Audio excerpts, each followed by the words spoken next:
let it bang, bang.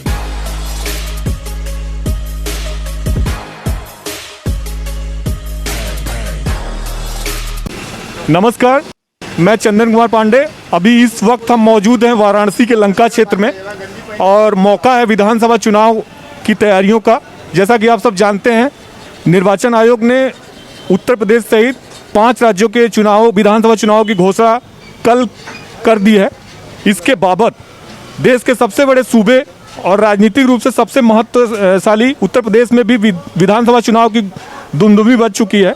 Bharatiya Janata party सहित Samajwadi party, Bahujan Samaj party के तमाम बड़े नेता मतदाताओं को प्रदेश को अपने पक्ष में करने के लिए कवायद कर रहे हैं। हालांकि चुनाव आयोग ने रैलियों पर 15 जनवरी तक रोक लगा दी है। हमारे साथ इस वक्त कुछ छात्राएं मौजूद हैं, स्टूडेंट हैं। आइए हम उनसे बातचीत करते हैं कि वो इस बार विधानसभा चुनाव में उनका क्या मानना है, वो कैसी सरकार चाहती हैं प्रदेश में, कैसा मुख्यमंत्री चाहती हैं और 5 साल में वाराणसी में वे विकास कार्यों को कैसे देखती हैं। तो मैम, आपका क्या नाम है? दामिनी शुक्ला। अभी जैसा कि जानती हैं, विधानसभा चुनाव की डेट डिक्लेयर हो गई है, तो तमाम पार्टियां जो आजमाइश कर रही हैं अपने पक्ष में करने के लिए। आप एक युवा हैं, तो आप क्या मानती हैं कैसा मुख्यमंत्री चाहिए और जो विकास कार्य हुए कैसे हैं?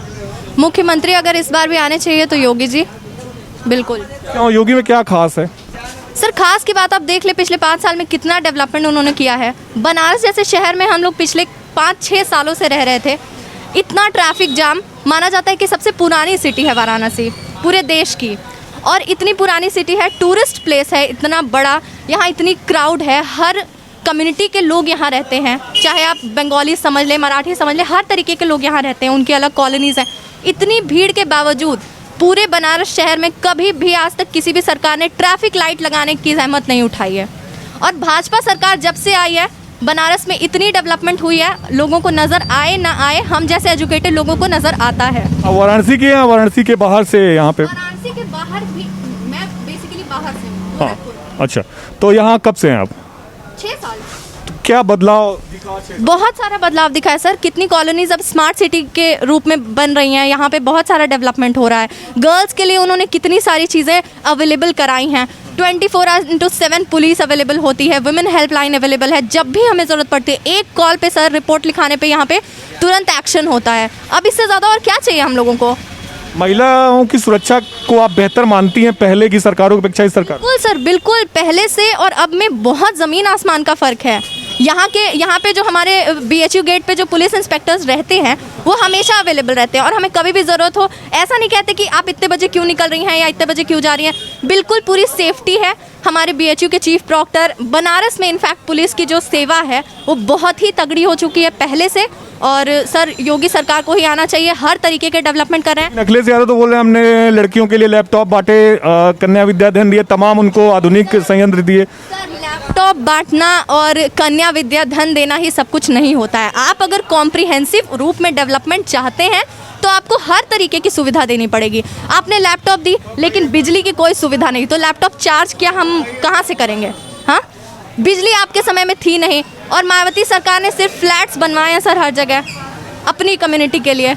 एक्सप्रेसवे उन्होंने एक बनवा दिया, उसी की गाथा गाते रहते हैं। सर, ऐसे थोड़ी होगा काम। तो ये बीजेपी सरकार में एक बात कही जा रही है कि बहुत ज़्यादा महंगाई है, पेट्रोल, डीजल, घरेलू सामान और तमाम चीज़ों की महंगाई। इस पर क्या एक युवा के नाते आप क्या बोलना है? सर, युवा के नाते मैं यही कहना चाहती हूँ कि एक टाइम था जब चंद्रशेखर आजाद, सुखदेव, ये लोग फांसी चढ़ने पे नहीं सोचते थे। यहाँ ज़रा सी महंगाई के लिए हम सब इतने ज़्यादा उतावले हो रहे हैं। इतना इनटॉलरेंस हो गया सर यूथ में कि वो थोड़ी देर का कष्ट बर्दाश्त नहीं कर सकते।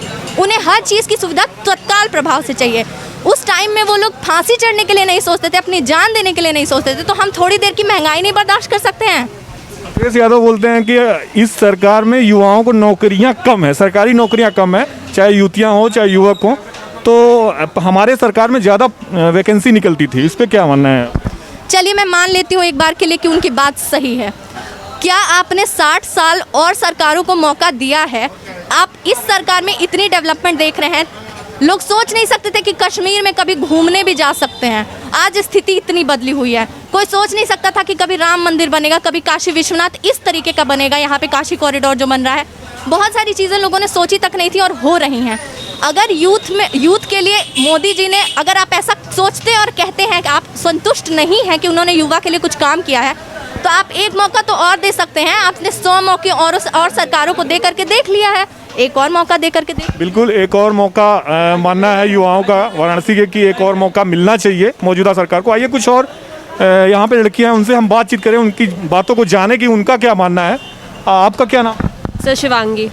शिवांगी, अभी विधानसभा चुनाव की डेट डिक्लेयर हो गई है, 7 मार्च को यहाँ पे मतदान होना है। क्या मानती हैं आप, ये जो सरकार 5 साल का कार्यकाल बीता कैसा रहा, अच्छा रहा, या फिर क्या चीज़ें होनी चाहिए जो रह गई, नहीं हुई? सर उनके कार्यकाल पे कोई शक करने वाली बात है ही नहीं कि अच्छा रहा बुरा रहा, कोई भी कह देगा। अब वो जो अपोजिशन वाले हैं वो तो कमियां निकालेंगे ही निकालेंगे, लेकिन जो काम हुआ है वो यहाँ के लोगों को भी पता है क्या हुआ है।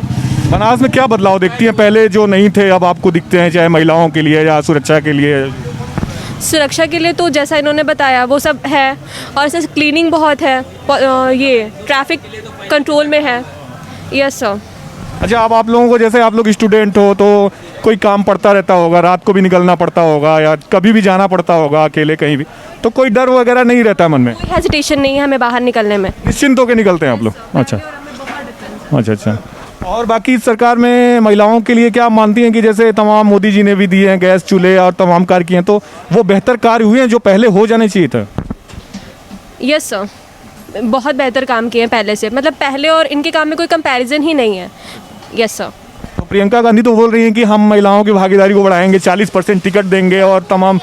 कब बोल रही हैं? अब बोल रही हैं, जब उनको इस बात का डर हो गया है कि उनकी सरकार वापस नहीं आने वाली है। अब आई प्रियंका गांधी साहब। वो तो बोल रही है कि जैसे आप लोग लड़की हो तो बोल रही है लड़की हूँ, लड़ सकती हूँ, तो कहीं ना कहीं महिला नहीं चाहिए सर। हमें जो चाहिए मोदी सरकार दे रही है, हमें देश का डेवलपमेंट चाहिए ओवरऑल। हम अपने पर्सनल डेवलपमेंट के लिए पूरे देश को ताक पे नहीं रह सकते कि हमारे घर में इतना चूल्हा आ जाए, हमारे घर में लैपटॉप हो, हमारे घर में, अरे देश का डेवलपमेंट होगा तो हमारे घर में कुछ साल बाद अपने आप चीज़ें आएंगी। और उसके लिए हम इतने पेशेंट हैं, हमारे अंदर इतनी काबिलियत है कि हम अपने दम पर ये चीज़ें कर सकें। सरकार हमारी मदद कर रही है, इसके लिए हमें सरकार को मौका देना चाहिए और इस बार भी योगी और मोदी की ही सरकार बननी चाहिए। क्या मानना है इस पे मैम? आपका क्या नाम है? आप प्रियंका गांधी बोलिए लड़की हूँ, लड़ सकती हूँ, तो इस पे क्या मानना है आपको? मतलब हमें तो बीजेपी चाहिए। प्रियंका गांधी आती हैं, कुछ भी बोले उससे हमें वो नहीं है। वो तो महिलाओं की बात कर रही है ना, महिलाओं को आगे बढ़ाएंगे। कंपेयर ही नहीं कर सकते ना बीजेपी और फिर कांग्रेस को हम तो। सर अगर आज वो बोल रहे हैं कि हम करेंगे तो पहले क्यों नहीं किया? आज वो बोल रही हैं कि हम करेंगे, पहले क्यों नहीं किया? वो बोल रही हमारी सरकार नहीं थी, हमें मौका नहीं मिला। सर इतने साल से वही तो चल रहा था, अभी आई है ना मोदी सरकार और अभी काम करना स्टार्ट किया। कांग्रेस को आइडेंटिटी पॉलिटिक्स खेलने से फुर्सत मिलती तब तो वो देश का समाधान करते। आज तक 370 हटाने की जहमत तो नहीं की उन्होंने, कश्मीर को अपनाने की जहमत तो नहीं की। इतना बड़ा कम्युनिकेशन गैप था देश और कश्मीर के बीच, ठीक है। कम्युनिकेशन गैप इस तरीके का कि सरकार ने कभी डायरेक्ट कम्युनिकेशन स्टैब्लिश ही नहीं करना चाहा था, कभी डायरेक्ट कम्युनिकेशन करने की कोशिश ही नहीं की, क्योंकि उनको उसी से फ़ायदा हो रहा था, उनकी राजनीति उसी से चल रही थी। आज तो वो मुद्दा हट गया है और अब अगर बीजेपी के पास यूथ के लिए कुछ करने का वक्त है तो इस बार यूथ के लिए भी काम होगा और हो रहा है। सर क्या नहीं किया उन्होंने? अगर ये लोग कहें कि माइनॉरिटीज़ के लिए नहीं किया है तो किया है। SC/ST एक्ट लगाया, किसने लगाया? भाजपा सरकार ने। माइनॉरिटी जो वुमेन है हमारी मुस्लिम कम्युनिटी की, उनके लिए इतना काम किया है। 3 तलाक जैसी चीज़ जो कोई सोच भी नहीं सकता था कि मुस्लिम जूरिस्प्रूडेंस पे इतना बड़ा हाथ कोई डाल सकता है और महिलाओं के लिए इतना बड़ा कार्य कोई कर सकता है। हम लोग ग्राउंड लेवल पे जाके देखें तो बहुत सारी ऐसी पीड़ित महिलाएं हैं जो इस चीज़ से जूझ रही हैं, लेकिन कोई उन्हें देखने पूछने वाला नहीं है। तो मोदी सरकार के दिमाग में ये चीज़ आई और ऐसा भी आप नहीं कह सकते कि वो उन्होंने इलेक्शन के टाइम में किया है, आज नहीं किया, आज से 2 साल पहले से कर रहे हैं वो इस चीज़ के लिए काम। तो ये लोग कितनी भी कोशिश कर लें, इकलौती ऐसी सरकार है जिसके पीछे पूरी की पूरी सारी सरकारें एकजुट हो गई हैं कि अब इन्हें ही हराना है। अपने लिए काम नहीं कर रहे हैं, वो इनके ऑपोजिट में काम कर रहे हैं। That's it. अच्छा, हमारा ये आखिरी सवाल है कि जैसे अखिलेश यादव युवा मुख्यमंत्री रहे हैं पहले, तो उनका ये मानना है कि वो बोलते हैं कि बीजेपी वाले बस यही करते हैं कि मंदिर मस्जिद हिंदू मुस्लिम, वो विकास और रोजगार की बात ही नहीं करते। तो क्या उनका ये आरोप सही है कि यहाँ विकास और रोजगार की बात नहीं होती? जब आपका घर कोई छीन लेगा तो पहले आप अपना घर बनाएंगे, उस पर अपना नेम प्लेट लगाएंगे कि पहले आप नौकरी करने जाएंगे? जब देखिए चीज़ें जब आपकी देश में स्टेबल हो जाएंगी ना तो आपका यूथ अपने आप काम करने लगेगा। और ऐसी बात नहीं है कि इस बार भर्तियां नहीं हुई हैं, बिल्कुल हुई हैं, बहुत सारे लोगों को काम मिला है, रोज़गार मिला है। लेकिन बात यह है कि चीज़ें अब आप जो दिखाना चाहते हैं वही दिखाएंगे, क्योंकि कांग्रेस सरकार पिछले 70 साल से यही दिखाती आ रही थी कि हम काम करते हैं, हम काम करते हैं, बाकी लोग काम नहीं करते। तो इसलिए आज भी वो वही काम कर रही है। तो आपने देखा ये वाराणसी के यूथ की आवाज़ थी। ये स्टूडेंट हैं, सारी गर्ल्स यहाँ पे जो बैठी हुई हैं, और इनका मानना है कि मौजूदा सरकार, योगी सरकार, बेहतर कार्य कर रही है पूर्ववर्ती सरकारों की अपेक्षा। तो अभी तक के लिए इतना ही। चंदन कुमार पांडे, उत्तम सवेरा के लिए अशोक पांडे के साथ, वाराणसी।